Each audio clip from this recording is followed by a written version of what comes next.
Welcome to Backstage with Geoffrey Morrissey. I'm your host, Geoffrey Morrissey. I'm joined today by the great band Wintersleep. How are you all doing? Doing really great. Great to be here. Nice, nice. Well, if I could just ask you to introduce yourselves to our listeners. Okay, I'm Paul Murphy. I'm Loel Campbell. And Tim Dion. Y'all are opening the Midnight Organ Fight 10-year anniversary tour. I know that you guys are Fright and Rabbit fans, so I thought we would start by, giving us the favorite song for you off that album.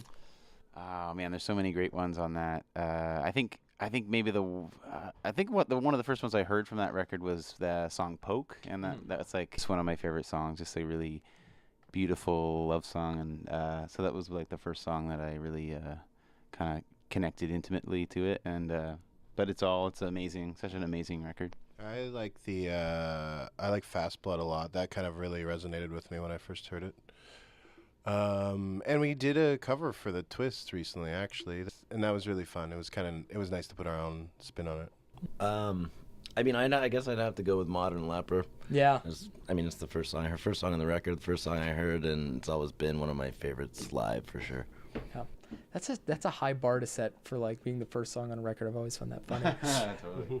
But you guys are certainly a band that although you've opened for some really cool people, certainly a band that does their own sort of headlining shows. Does it change how you introduce yourself to the audience, whether you're opening or, well, I'm sure it does, but I guess the better question would be, how does it change? Yeah, I think you just it changes in a way you kind of, I don't know. Yeah, you just kind of want to have a sort of a best foot forward sort of set, you know what I mean?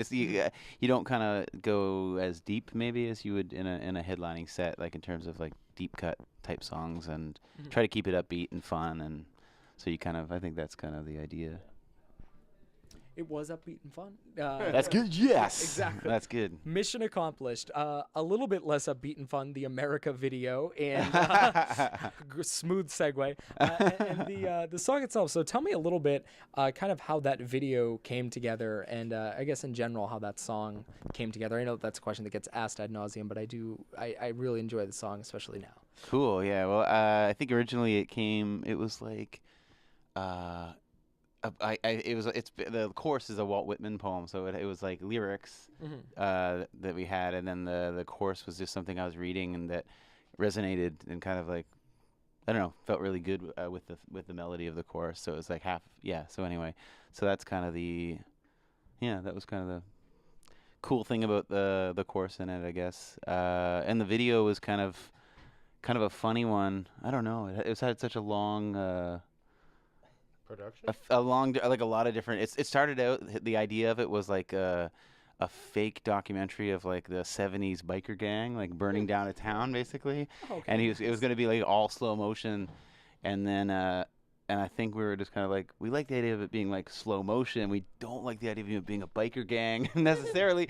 But then anyway, so that was all Scott though. He like came up with that. Scott Cudmer, who's just amazing. Came up with that concept. Kind of another element is he wanted to film it in L.A. and then he had to end up filming it in like Hamilton during the winter. Oh, wow. So he had to change the concept like pretty close to the actual shoot date or whatever, and he just so then it kind of came together, and I don't know, I think it really connects with the song lyrics, I find.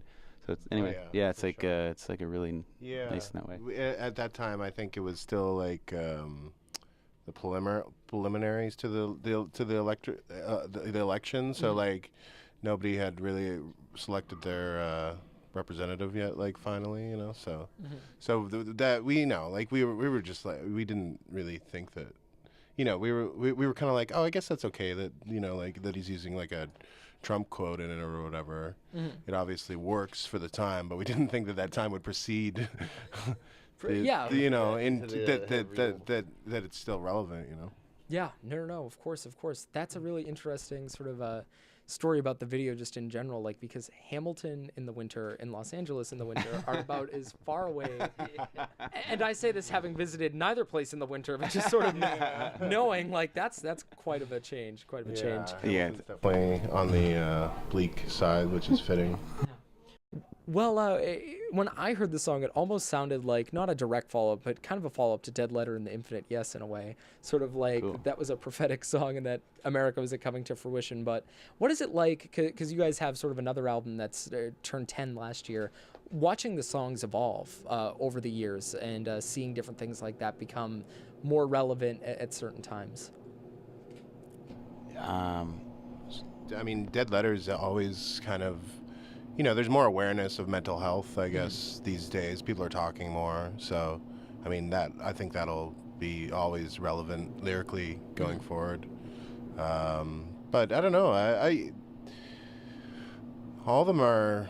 They still all everything on Welcome to the Night Sky feels kind of relevant still. So it's like, and we like to play it too. Like it's musically, it's really engaging for us. It's really challenging still. So we really, we're really proud of that album. Yeah. Yeah, it is cool. Like when you're playing different songs and they have kind of like, they do take on different meanings. Like, I know there's that one song we have, it's called Black Camera. And it's just like after all the kind of like, it was like we wrote it before any like the Edward Snowden stuff happened. And then you kind of like, after that happens, you're like, it makes the song like seem different. Yeah. And I think that's kind of I think songs do, like the meanings do kind of change, and even with Amerika, like it has a different flavor now than it did when we were like writing the song. It wasn't, it has like, it feels like it's I don't know. Yeah. Anyway, it is cool. It is neat. I don't really know what to say about it more than that, but. Well, I mean, I'd be proud of the record if I made it too. What was I going to say? When that came out, I was probably 9 and not listening to it then. I'll be honest. I came to it later than 9. You weren't very hip when you were 9, man. Come No. on. Yeah, and then when I heard it again in more like a 2016, 2018 context, listening back, I'm like, mental health makes a lot of sense, but I just interpreted it as inherently political. That it sort of painted like a dystopian almost scene, and so it's interesting to sort of see even just in that the two different ways that you could interpret something. Yeah, totally. Yeah, I mean that's the thing. I mean, yeah, Paul doesn't really. Paul leaves it pretty ambiguous, like lyrics, like because it's kind of like when you hear it from a writer or something like that it means this. It's like, you're allowed to interpret it any way you want. Mm-hmm. No, exactly. And then one of the things that I sort of appreciate about your records is that they come out in staggered intervals, and it's almost like they come out at the appropriate time, if that makes sense. So how does that sort of gap, and I don't want to call it a break, because everyone loves to call it a break, but I know that everyone always tours and works on things, and release doesn't equal work.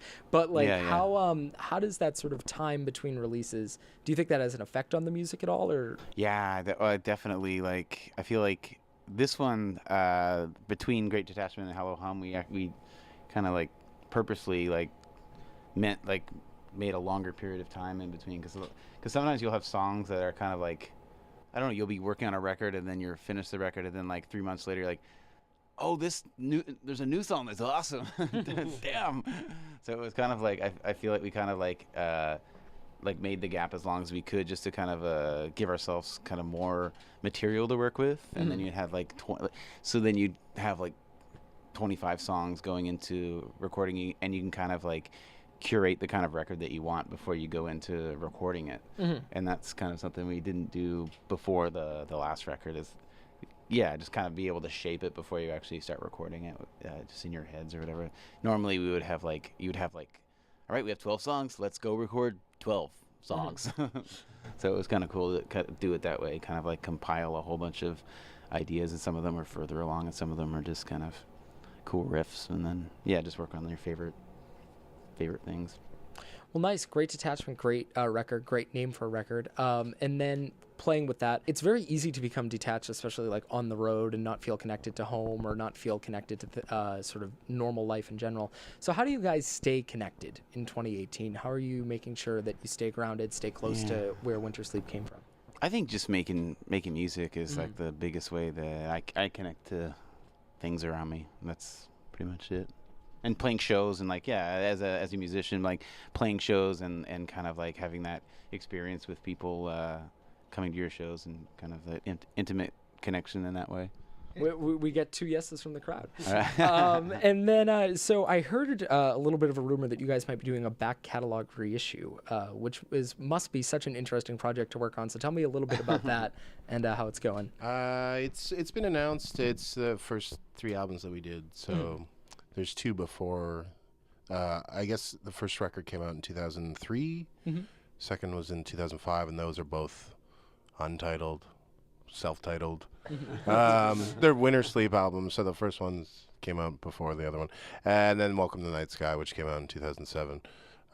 So our label Dynalone, based out of Toronto, is reissuing those on vinyl. Oh, wow. Yeah, so we just kind of did the pre-sale for that, and I think there's some copies left of. No. I think we sold out pretty quickly. We had some colored vinyl for that was appropriate to the artwork of each record, and I think those are gone. But yeah, so it's nice because it was this kind of thing where we we hadn't printed them since they were released. And we would see them pop up on Discogs or whatever, and it would be like $250 for a copy of it. And it's just like you kind of feel like bad about, like people were paying. Yeah, people were paying it, so it's like, man, like how are, like this isn't right. Like that people are paying this much money for these records, like, and obviously there was like people wanted them, so like why not repress them? So yeah. So it's just that it seemed like there was a demand for it. So and we got to put like we're including like a 7-inch with each record with the B-sides from each of the recordings, so which we've never released on vinyl before too. So it's a pretty it's pretty fun release, and we got to work with our he used to be our bass player, but we've always worked with him on artwork, Judd Haynes, and so it was nice to kind of collect all the items from over the years and try to make a good package. But yeah, it's coming out in April, I think. So you can order it now. So do it. You're on your computer or your phone anyway if you're listening to me. Yeah. So do it right now. Pause this. Wintersleep.com. Wintersleep.com. Well, it must be flattering to see how many people still would pay that much money to buy the vinyl. But it also must be cool to sort of look back through the old catalog. I imagine liking it to like looking through a photo album or something. Absolutely. Yeah, definitely, and like for sure. And then especially like the B-sides from the things, you kind of like listen to them. It's like that's kind of awesome because you really like. I don't think I even listened to the B-sides for like since we like post recording them. You put them on a record and you kind of like you listen to the record a few times and then the B-sides kind of they become more of an afterthought. But they're time to look back. Yeah, totally. When when it's kind of when it's a new when it's being put together in a new format, it's like. Because we're usually just trying to work on new stuff, but yeah, it's good. Oh, sorry. It's nice that it's available again. Exactly. Well, I know that you guys have a busy day, so I'm going to try and wrap this up here, but this is one of my favorite questions always to ask. If y'all could sit, and this could be different for everyone, I've seen bands almost get broken up about this, who would you guys like to sit next to on a plane? Who would I like to sit with on a plane? Like a famous person or like anybody? I'll leave this up to interpretation. Living or dead, I will say that. It doesn't have to be realistic. Okay. Like someone was just like, someone who's quiet and is eating hard-boiled eggs. And I'm like, well, yeah, I mean, that's in theory who I want to sit with on a plane too. I don't know. Maybe you can start. I like sitting with my girlfriend, Emily, on the plane. Aww. That's a good one. I don't know. How about somebody that's really quiet and just lets me listen to music in my headphones? There you go. A big thanks to our guest today. It has been the Canadian rock band Wintersleep. Guys, thank you so much for the time, and thank you for listening. This has been Backstage with Geoffrey Morrissey from the Sinclair in Cambridge, Massachusetts.